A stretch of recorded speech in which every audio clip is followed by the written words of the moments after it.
Okay. Third take. This is taking forever because I kept recording in the wrong font. This is my Firefly. Oh my god, that was horrible. Firefly V2. I have two Fireflies.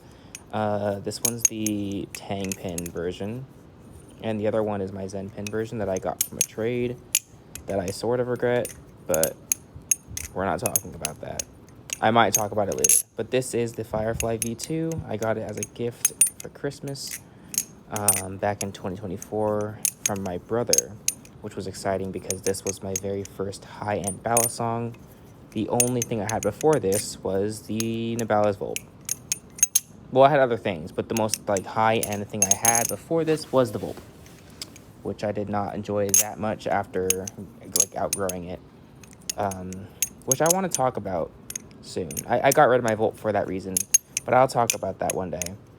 I think Will Hirsch also talked about that, but today we're glazing the Firefly. I hope this ground isn't fucking up my... Yeah, this should be fine. But this used to go for I think 160, 165, and now these things are 130, and I can't tell you enough about how great of a deal that is for what you're getting. And these things are, I think these things are severely underplayed. What's the word? Underrated. Sure, let's do that. And I guess just bbbarfly in general is severely underrated. I think they deserve squid level glaze for what they do and where they do it and how they do it and how consistent they are with doing it. What I mean by that obviously is good machined ballad songs, and they're in Canada. They make great bottle openers. I've had trouble with my Mako in the past where it doesn't open it all the way, but these things never fail me.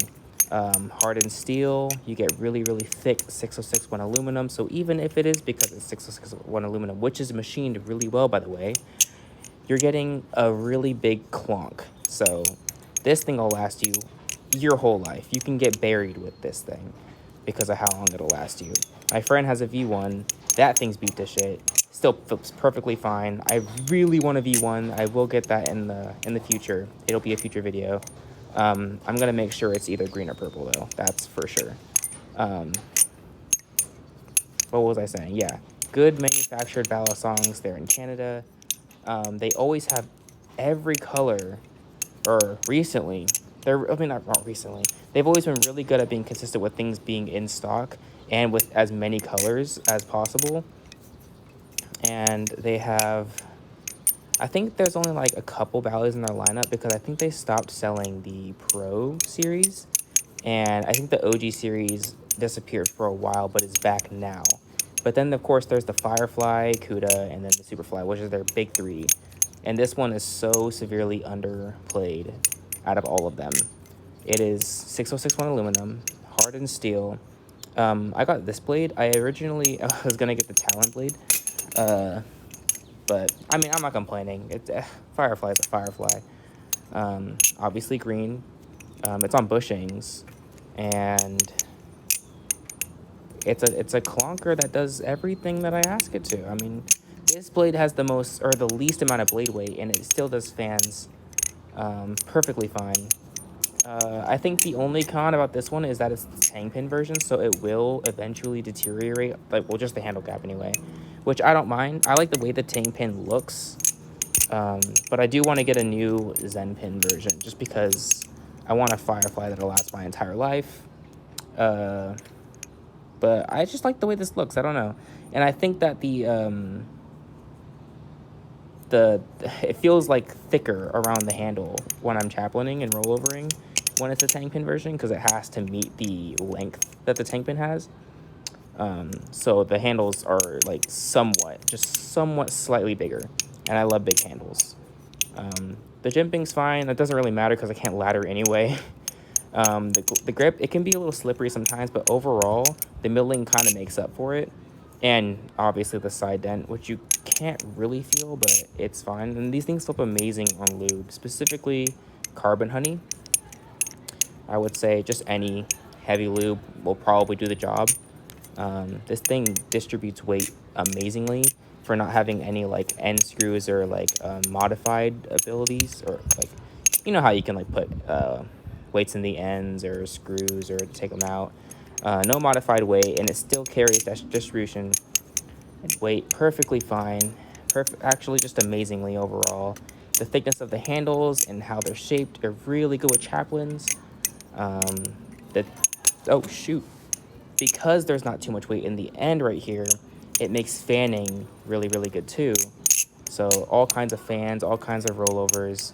Aerials are pretty consistent because how can you miss that big, huge handle? Very, very, oh yeah, not to mention, very, very good beaters. Very good beaters. Like I said before, my friend has a V1.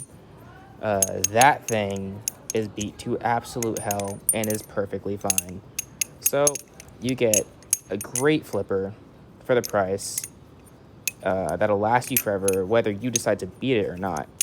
And I love their colors. I love the colors they choose. Like, I know not the colors I choose, but how their colors turn out. Like, instead of like a very dark, like vibrant, like green, like squid, this one's like a little softer. It's like a more of like a seafoam green. And I got that for the Cuda too. I love how their colors turn out. But yeah, these things are only 120 bucks. And on the Balisong market, you can find these for like as low as 60. I've gotten a Pro for like 25 bucks. These things are sold for not the price they should be, but thankfully people are selling it for cheaper so I can buy them. But really good Ballies, really good, really fun. I think those are the funnest knives that you can flip ever. Yeah, I was thinking for a second. I was thinking of all my collection, all the knives I've ever touched. Flipping competitively is like cool and all, but sometimes you can get bored of a Kraken, you know what I mean? Because there's just like an expectation. It literally just tells you exactly like what you want to hear. That's the kind of Bally that is. This has a personality to it, on top of being an amazing flipper. So it makes you like not flip an entirely new way, but you have like more style, and it's just more like pleasing to look at whenever it's flipping, because it's just, maybe it's just me, but like the handles being chonky and stuff, and the shape, I just think it's really cool to be flipping a bottle opener like you're flipping a real knife. But I definitely think these are definitely worth a grab. Don't know why my voice went up like that, but yeah, I'm still like debating whether I like this more than the Cuda or not. Like, obviously I think the Cuda flips entirely better, but these things are so fun that I think it's just more like almost more worth it sometimes. If you're gonna get a bbbarfly product, definitely get the Superfly over everything, because that's the best product they ever made so far. But I don't like these being downplayed. I don't like these not being flipped as much. I hate going on Instagram and everyone's just flipping a Kraken, a Serif, you know, like the generic shit. I want to see more people flipping bbbarfly Balisongs, because they look really fun to watch. Mine's pretty dry right now, but they typically sound really, really good because they're clunky. But that's kind of it for this video. Yeah, I hope this lets you see these differently, and I really hope to see more of these in the future. And I'm definitely getting another one in the future, probably 2 of them, because I want another tang pin one, because I love the way these look.